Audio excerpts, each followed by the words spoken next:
আজকে যারা বলছে যে রোহিঙ্গাদের আঁতুড় ঘর বাংলা বা বাংলাদেশিদের আঁতুড় ঘর বাংলা, তাহলে ইলেকশন কমিশন তাদেরকে চিঠি পাঠিয়ে শোকজ করলো না কেন? ইলেকশন কমিশনের তথ্য অনুযায়ী সব থেকে কম ডিলিশন হয়েছে বাংলায়। আমার চতুর্থ প্রশ্ন, সব থেকে কম ডিলিশন যদি বাংলায় হয়ে থাকে আর সব থেকে বেশি ডিলিশন যদি উত্তরপ্রদেশ, তামিলনাড়ু আর গুজরাটে হয়ে থাকে, তাহলে মাইক্রো অবজারভারদের দল গুজরাটে পাঠানো হলো না কেন? উত্তরপ্রদেশে পাঠানো হলো না কেন? বা তামিলনাড়ুতে পাঠানো হলো না কেন? আপনি মাইক্রো অবজারভার লাগান, কারোর কোনো আপত্তি নেই। তৃণমূল লড়তে জানে, তৃণমূল লড়ে নেবে,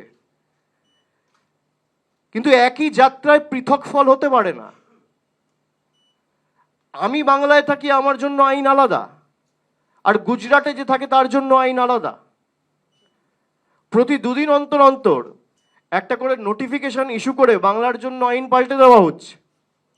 একই নোটিফিকেশন আপনি কেন উত্তরপ্রদেশে লাগু করছেন না?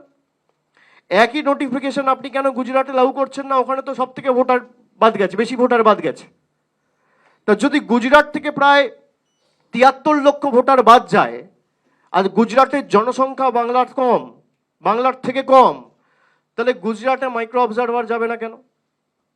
উত্তরপ্রদেশে আমি সংবাদ মাধ্যমে যেটুকু পড়েছি বা সংবাদ পত্রিকায় যেটুকু পড়ে দেখেছি, প্রায় ৪ কোটি লোকের নাম বাদ দেওয়া হচ্ছে। উত্তরপ্রদেশের জনসংখ্যা ১৫ কোটি, তার মধ্যে ৪ কোটি মানে ১২-১৪% কাছাকাছি। তাহলে সেখানে মাইক্রো অবজারভার যাবে না কেন? সেখানে স্পেশাল অবজারভারদের নিয়োগ করে পাঠানো হবে না কেন? সিলেক্টিভলি বাংলার জন্য কেন হবে?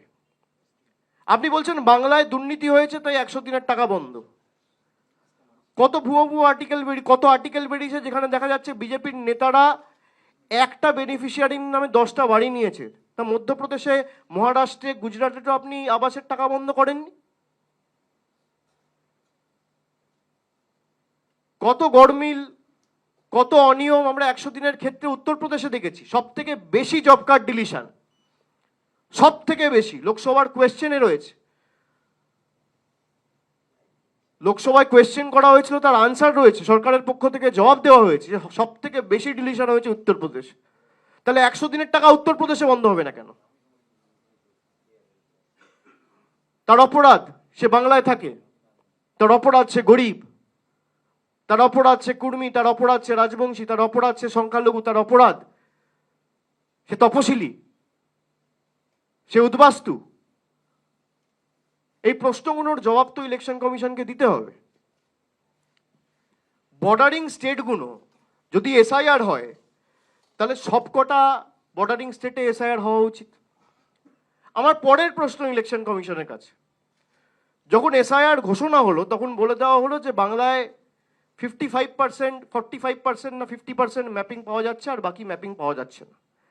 তাদের তথ্য অনুযায়ী দেখা যাচ্ছে প্রায় 89% ম্যাপ ডেটা রয়েছে। তাহলে ইলেকশন কমিশন কেন 10 কোটি বাংলার মানুষের কাছে কান ধরে ক্ষমা চাইবে না? এটা তো আপনার ডেটা, আমার ডেটা নয়। ড্রাফট লিস্ট অনুযায়ী দেখা যাচ্ছে যে প্রায় 89.65% ম্যাপিং হয়েছে, আর আপনারা এই মানুষের মধ্যে আতঙ্কের পরিবেশ তৈরি করেছিলেন যে 45% ম্যাপিং হয়েছে, বাকি পাওয়া যাচ্ছে না। তাহলে কেন ক্ষমা চাইবে না? অন্যান্য স্টেটের ক্ষেত্রে আপনি এক্সটেনশন দিচ্ছেন, আপনি ইউপির ক্ষেত্রে এক্সটেনশন দিয়েছেন, আপনি গুজরাটের ক্ষেত্রে এক্সটেনশন দিয়েছেন, এমনকি আন্দামান, যেখানে জনসংখ্যা, আন্দামান ও নিকোবর, যেখানে জনসংখ্যা প্রায় সব থেকে কম, সেখানেও আপনি 7 দিনের এক্সটেনশন দিয়েছেন। উত্তরপ্রদেশে আপনি 15 দিনের এক্সটেনশন দিয়েছেন। ছত্তিশগড়ে আপনি 7 দিনের এক্সটেনশন দিয়েছেন। মধ্যপ্রদেশে আপনি 7 দিনের এক্সটেনশন দিয়েছেন। গুজরাটে আপনি 3 দিনের এক্সটেনশন দিয়েছেন। আপনি তামিলনাড়ুতে 3 দিনের এক্সটেনশন দিয়েছেন। তাহলে বাংলা এক্সটেনশন দিলেন না কেন? তার কারণ কি? লজিক্যাল ডিসক্রিপেন্সি বলে একটা লিস্ট হাওয়ায় ভাসিয়ে দেওয়া হয়েছে। কোনো অফিসিয়াল প্রেস রিলিজ নেই, একটা হোয়াটসঅ্যাপে সবার সাথে শেয়ার করেছে। হোয়াটসঅ্যাপ কমিশন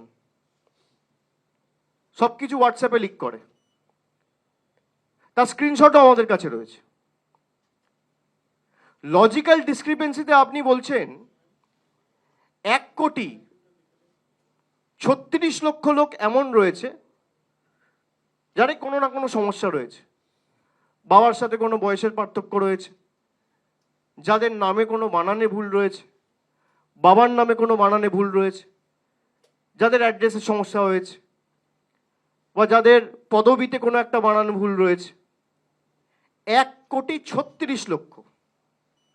এই ডেটাটা ইলেকশন কমিশন কবে রিলিজ করেছে? আমি যদি আপনাদের জিজ্ঞেস করি, সংবাদ মাধ্যমে কেউ বলবেন আমাকে কবে রিলিজ করেছে?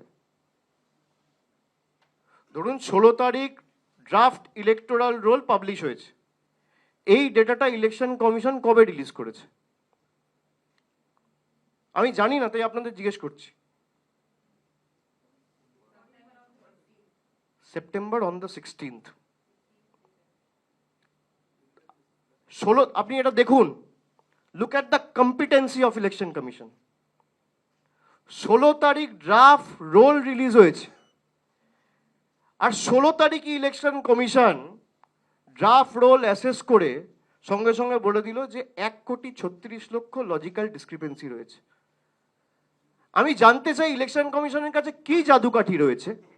এবিপি আনন্দ, এগিয়ে থাকে, এগিয়ে রাখে।